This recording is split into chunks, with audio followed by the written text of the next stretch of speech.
So I would like to share with you my very condensed story of my rather circuitous, winding, roundabout, indirect way to the Abbey and how I got ordained.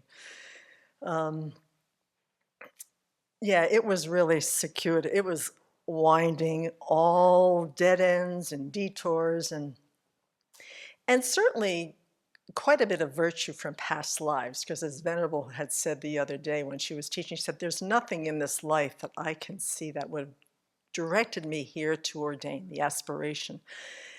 But there were, the life was wild, but the causes and conditions to get me here were part of that journey. To meet the Dharma and then to live as a monastic. It didn't look apparent, and now as I'm 70 years old and I'm looking back at this journey with more clarity, more kindness, more understanding, because the person I was on this rather wild, unconventional journey, she was always doing the best she could with the tools that she had. And that she and those experiences no longer exist. That was really an important thing for me to recognize, but I'm here because of them, whether directly or indirectly. So it starts back in 1974. I was 19. My dear family, my parents were fairly old when they had us, and they spent a lot of time training me to be a homemaker. And now I learned how to sew, I learned how to cook, I learned how to bake, I could wash windows, I could polish silver. I did have piano lessons, so I know how to read music, which came in handy later on. But the fact that I excelled in anything else that was scholastic or athletic or social, great grades, took away all the art awards, it didn't seem to matter because homemakers don't really need those things. So by the time I got to be 18 years old, 19 years old, I felt that, bless their hearts, they were sort of pinning me into a corner.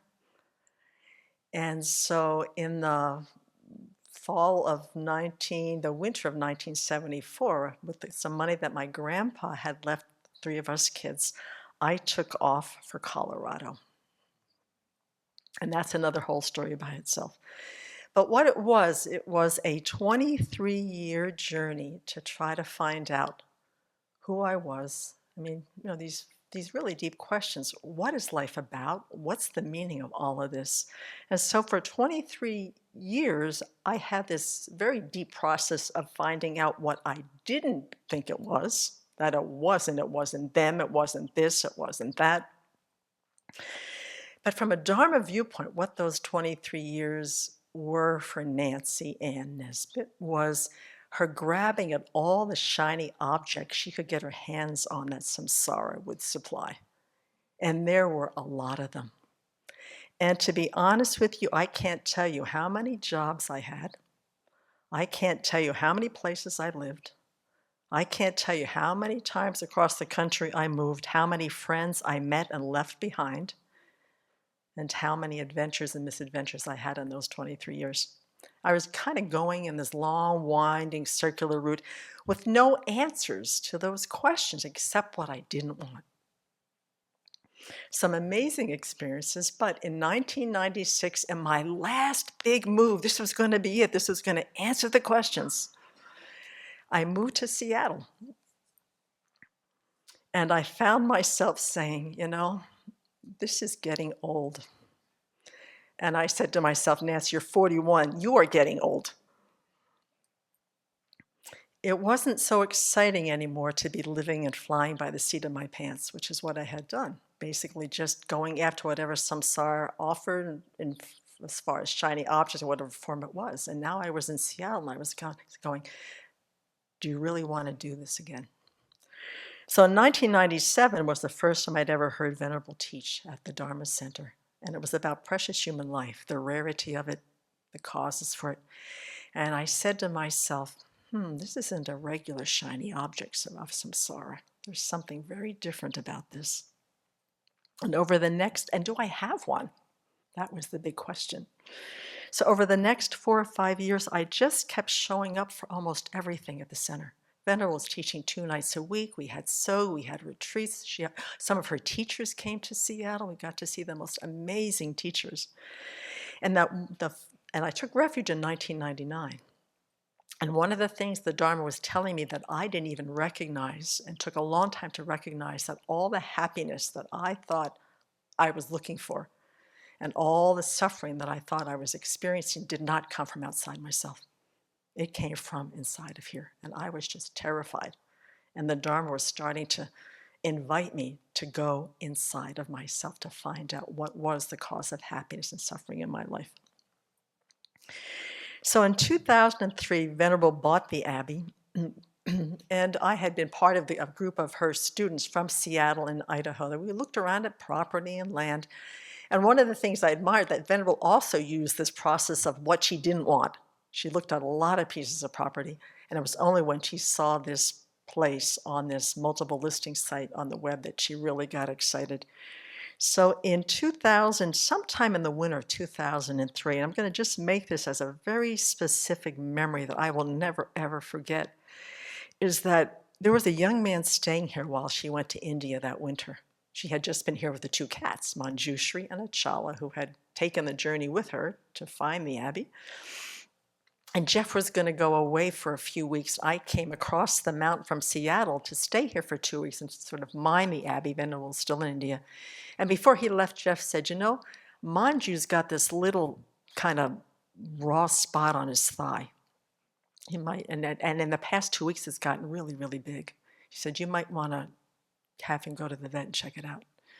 So I took him to Dr. Williams. Never forget Dr. Williams at the animal doctor. And he said, I can do 2 things here. I can either remove the cancer, but I cannot guarantee that this is going to go away, or I can amputate Manjushri's leg, and I can guarantee that it's not going to come back. So I wrote Venerable, and she said, Nancy, she said, make the best decision that you think will work for Manjushri. And I went, my first directive from my teacher, and I didn't even know that that's where it started. And I had the leg amputated. We brought him home, and Dr. Williams said, make sure that he doesn't go, he stays, close the door, make sure that he's going to be, easy. He came into Ananda, and he hippity-hopped up the stairs, and for the next 7 years, he was just the fastest 3-legged cat we had at the Abbey. So that was my first directive from Venerable, to give me sort of an idea of things were going to come. All right, so then I moved here in 2004. She had the 2 cats. There was a few lay people. It's kind of like a revolving door in the first few years. Venerable was the first. She was the only monastic here till Venerable Tarpa came, who ordained in 2006. But, we were all coming to try to check the place out. And I had said, well, I'll spend at least 2 years helping Venerable with the firewood and offering service. That's when my offering service coordinator role started in 2004. In 2006, I took my anagarika after attending, I think it was the second EML. I mean, there was people in the first EML in 2005, I think we had people who were married, people in a relationship. If you lived here, you went to EML, whether you were going to ordain or not. By 2006, I was like, I decided, I jumped into all sorts of deep ends of pools before. Why don't I just jump into this one too? And what was very interesting, and one of the things you'll know about Venerable is that when I requested anagarika, she said, well, knowing me already quite well, she said, well, just shave your head, put on it was gray at the time, the gray outfit, do the winter retreat, and if you come out the back end and it feels right, then you can continue on the anagarika. If not, grow your hair out and just go back to, being a lay person here. She will never, ever, ever direct you to ordain anything. Take precepts, that has to be your call. All right, so don't wait for her to push you into the pool. You have to jump in yourself. So that was the first indication of that. So in 2007, I took my novice and Shikshamana precepts here at the Abbey. And, some people have this really romantic honeymoon period after their ordination. Well, after mine, all hell broke loose. I'd never had a honeymoon in my ordination. My self-centered thought went crazy. It became defiant with her. Everything was a pushback. Moody, over-emotional, rebellious. I was a brat. And Venerable had to deal with me. in 2007. I mean, after all, I had had 23 years of basically calling the shots, right? Well, at least my attachment, my anger were calling the shots.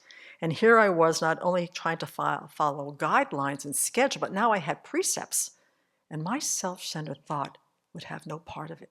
So that by the winter, the December, I think it was in 2007. My memory's a little foggy, but only 3 months later after I ordained, I was so defiant, I was so pissy, I was so over emotional that Venerable had to pull me aside and say, if you continue with this behavior, you're going to dig a hole that you're not going to be able to get out of. And she sent me away for 7 or 10 days to Shasta Abbey, which was the longest existing training monastery in the Zoto Zen tradition in America. Figuring that, get this nun settled down. She's got to rethink what's going on here. So I spent 10 days there with a very disciplined, harmonious, mature community. I did offering service. I went into their practice. I didn't know anything about Zoto Zen, but I just joined in whatever there was. It was during Christmas time. And so when I came back, I don't know whether Venerable and I ever talked about this stay, but I came to realize that if I wanted to live in this community, I would have to start figuring out how to do it differently, that I would have to start using the Dharma on my mind and start listening than what I was doing. What do you want to be? What kind of life do you want to have? Those questions were coming up more and more. So that was kind of the first struggle. That was just right after I ordained. So then the self-centered thought got a little bit more creative, and that it showed up in the persona of Sergeant Joyce Effort, who was the offering service coordinator from 2004 to maybe 2012. I don't know when she finally went to Timbuktu. She comes back every once in a while, and I try to send her away. She was just, if I wasn't going to be able to run this place, I was going to control something. And I was going to control offering service. And the people who came here to work, they were going to come here and they were going to work with me. I was the force to be reckoned with. I was such a brat. I was so intense. I was so demanding. Venerable's mantra for like 10 years was, Semke, just relax. Just relax. Chill. Just relax. It was just this persona of being in control because I was so fearful of losing this autonomy and this freedom that I thought I had for 23 years, right? Okay, but fortunately for me that the precepts, the rituals, the retreats, the offering service, the teaching, so much support for the mind to be able to transform itself if you're just willing to meet it halfway, and a lot of purification, a lot of slow going. But slowly I could see myself refraining, softening, looking at this gigantic eye. I mean, for years I kept telling Venerable, oh, the armor's starting to crack. Well, get rid of it, for goodness sake. So I was starting to challenge the armor, starting to challenge this rebellious, defiant, overly sensitive, reactive person. But you have to do the work, and the Dharma started to change me. Now, Venerable never gave up. But if you get really testy and pissy and defiant with her, she's going to back off.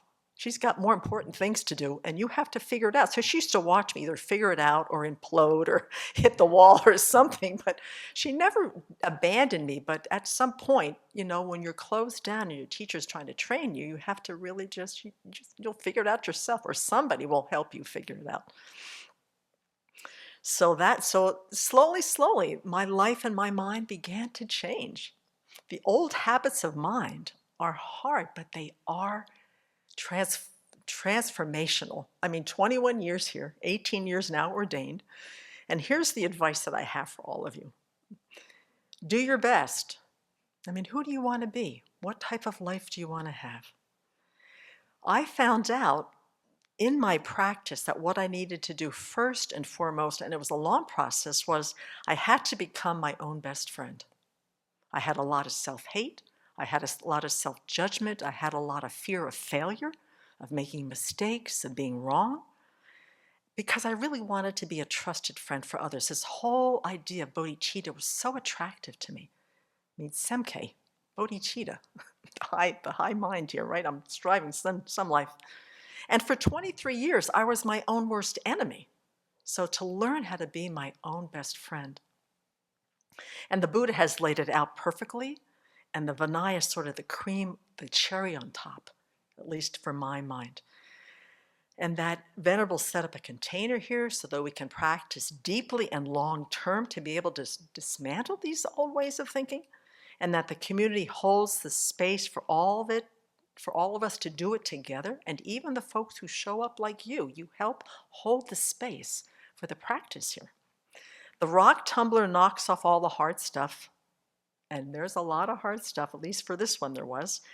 But with fortitude and understanding, it really does start to work. You will never laugh as hard as you ever have living in this community. Because community, we have these moments where there's communal epiphany on how childish and foolish each of us tries to stay out of the rock tumbler. No, please. I want to have a comparing mind. I want to have a competing mind. I want to have a jealous mind. Please don't put me in the rock tumbler. Please, please. But you will never laugh as hard when you really see the humanity and the confusion and know that it's all changeable. You can transform, you can change, and the Dharma and the precepts help. Don't wait until you're perfect, all right? Don't worry until your afflictions, your confusion, your comparing mind, your bad habits have been cast away. Don't wait, all right? Just get clear enough on how you want to contribute to peace in the world, and to how the heart of wanting to generate bodhicitta and to understand the nature of reality, that comes in time. If I can change, folks, anybody can change. And we do it. You know, when you have your teacher almost 18 years later say, you know, you've changed. That's probably the most precious compliment I've ever had. She said, I almost can't recognize you like I used to. And we do it together, which is the rarity. There's all this support, all this support. Doing this alone without teachers or community for this particular person, that would never have been possible. But it's all possible when you have the Dharma, when you have your life, especially with the Vinaya. And it really serves us well, it serves sentient beings well, and it's just a journey that as circuitous and as winding as any of ours are. This is really the journey home is really where I ended, and it's just been remarkable since then. So just a little something about my